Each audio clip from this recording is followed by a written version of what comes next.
ಎಲ್ಲರಿಗೂ ನಮಸ್ಕಾರ. My food and spirituality ಚಾನಲ್ಗೆ ಸ್ವಾಗತ ಸ್ನೇಹಿತರೆ. ಎಲ್ಲರಿಗೂ ಕಾರ್ತಿಕ ಶುಕ್ರವಾರದ ಶುಭಾಶಯಗಳು. ಓಂ ಶ್ರೀ ಮಹಾಲಕ್ಷ್ಮೀ ದೇವಿಯೇ ನಮಃ. ಸ್ನೇಹಿತರೆ, ಇವತ್ತು ನಾನೊಂದು ಮಹೇಂದ್ರಕೃತ ಮಹಾಲಕ್ಷ್ಮಿ ಸ್ತೋತ್ರವನ್ನು ಹೇಳ್ಕೊಡ್ತೀನಿ. ಈ ಸ್ತೋತ್ರವನ್ನು ಶುಕ್ರವಾರ ಪೂಜೆ ಆದ ತಕ್ಷಣ ಅಥವಾ ಸಂಜೆ ಹೇಳಿ ಆ ಮಹಾಲಕ್ಷ್ಮಿಯ ಕೃಪೆಗೆ ಪಾತ್ರರಾಗ್ರಿ. ಸಕಲ ಸೌಭಾಗ್ಯವನ್ನು ಕೊಟ್ಟು ಸಂಪತ್ತನ್ನು ಕೊಟ್ಟು ಕಾಪಾಡುವ ಈ ಮಹಾಲಕ್ಷ್ಮಿ ಸ್ತೋತ್ರವನ್ನು ಹೇಳಿ ಆ ಮಹಾಲಕ್ಷ್ಮಿಯ ಕೃಪೆಗೆ ಪಾತ್ರರಾಗ್ರಿ. ಬರೀ ಯಾವ ಥರ ಐತೆ ಅಂತ ನೋಡೋಣ. ಶ್ರೀ ಮಹಾಲಕ್ಷ್ಮಿ ಸ್ತೋತ್ರ.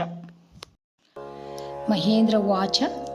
ನಮಃ ಕಮಲವಾಸಿನ್ಯೇ ನಾರಾಯಣೈ ನಮೋ ನಮಃ. ಕೃಷ್ಣಪ್ರಿಯಾಯ ಸಾರಾಯೇ ಪದ್ಮಾಯೇ ಚ ನಮೋ ನಮಃ.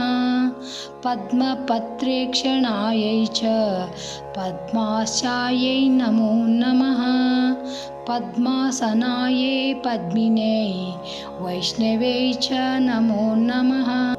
ಸರ್ವಸಂಪತ್ಸ್ವರೂಪಾಯೈ ಸರ್ವಧಾತ್ರ್ಯೈ ನಮೋ ನಮಃ.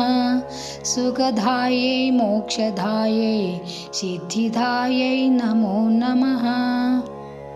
ಹರಿಭಕ್ತಿಪ್ರದಾತ್ರ್ಯೈ ಚ ಹರ್ಷಧಾತ್ರ್ಯೈ ನಮೋ ನಮಃ. ಕೃಷ್ಣವಕ್ಷಸ್ಥಿತಾಯೈ ಚ ಕೃಷ್ಣೇಶಾಯೈ ನಮೋ ನಮಃ. ಕೃಷ್ಣಶೋಭಾಸ್ವರೂಪಾಯೈ ರತ್ನಾಢ್ಯಾಯೈ ನಮೋ ನಮಃ. ಸಂಪತ್ಯಧಿಷ್ಠಾತೃದೇವ್ಯೈ ಮಹಾದೇವ್ಯೈ ನಮೋ ನಮಃ.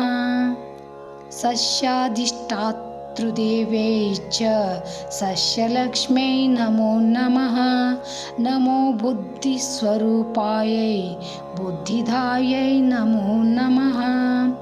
ವೈಕುಂಠೇ ಚ ಮಹಾಲಕ್ಷ್ಮೀರ್ಲಕ್ಷ್ಮೀ ಕ್ಷೀರೋದಸಾಗರೆ ಸ್ವರ್ಗಲಕ್ಷ್ಮೀರೀಂದ್ರಗೇಃ ರಾಜಲಕ್ಷ್ಮೀ ನೃಪಾಲಯೇ. ಗೃಹಲಕ್ಷ್ಮೀ ಚ ಗೃಹೀಣಾಂ ಗೇಃ ಚ ಗೃಹದೇವತಾ ಸುರಭಿಃ सा गवां माता दक्षिणा यज्ञकामिनी.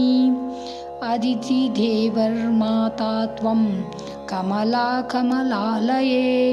स्वाहा त्वं च हविर्धाने कव्यधाने स्वधा स्मृता. क्रोधहिंसावर्जिता च वरदा च शुभानना.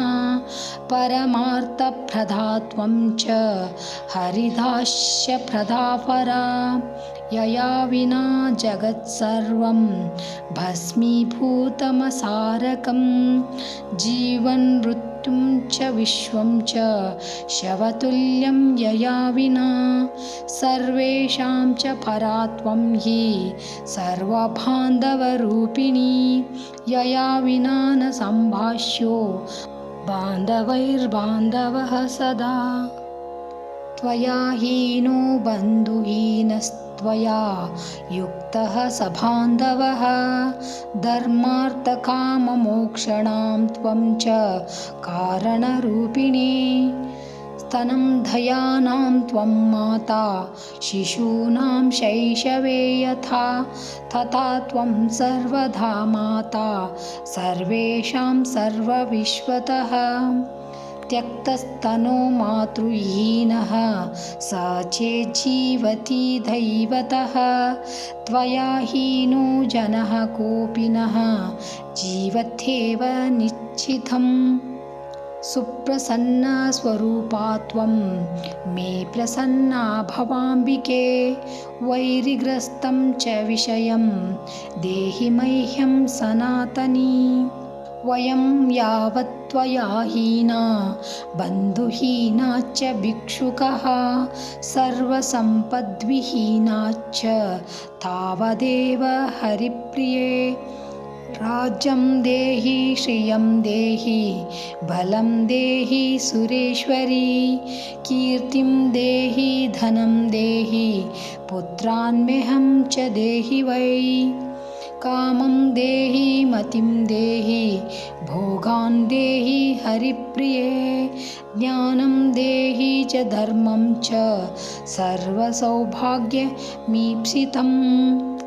सर्वाधिकारमेवं वै प्रभावां च प्रतापकं जयं पराक्रम्यं युद्धे परमैश्वर्यमैव च इत्युक्त्वा तु महेन्द्रश्च सर्वैः सुरगणैः सह ननाम साश्रुनेत्रोऽयं मूर्ध्ना चैव पुनः पुनः ब्रह्मा च शङ्करश्चैव शेषो धर्मश्च केशवः सर्वे चक्रुः परिहारं सुरार्तेः च पुनः पुनः देवेभ्यश्च वरं दत्त्वा पुष्पमालां मनोहरां केशवाय ददौ लक्ष्मीः सन्तुष्टासुरसंसदि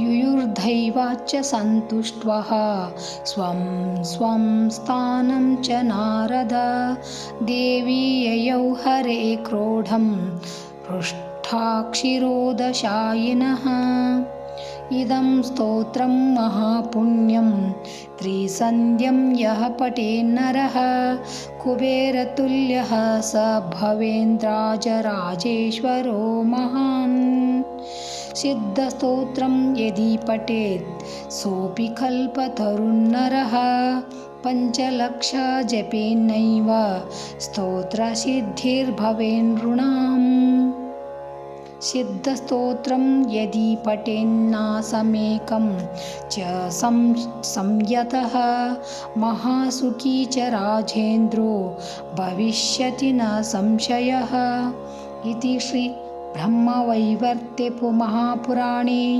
द्वितीये प्रकृतिखण्डे नारदनारायणसंवादे 39तमोऽध्याये महेन्द्रकृत श्रीमहालक्ष्मीस्तोत्रं ಸಂಪೂರ್ಣಂ. ಶ್ರೀ ಕೃಷ್ಣಾರ್ಪಣಮಸ್ತು. ಥ್ಯಾಂಕ್ಸ್ ಫಾರ್ ವಾಚಿಂಗ್ ಸ್ನೇಹಿತರೆ. ಎಲ್ಲರಿಗೂ ನಮಸ್ಕಾರ. ಜೈ ಶ್ರೀ ಕೃಷ್ಣ. ಮತ್ತೆ ಇನ್ನೊಂದು ವಿಡಿಯೋದೊಳಗೆ ಸಿಗ್ತೇನೆ.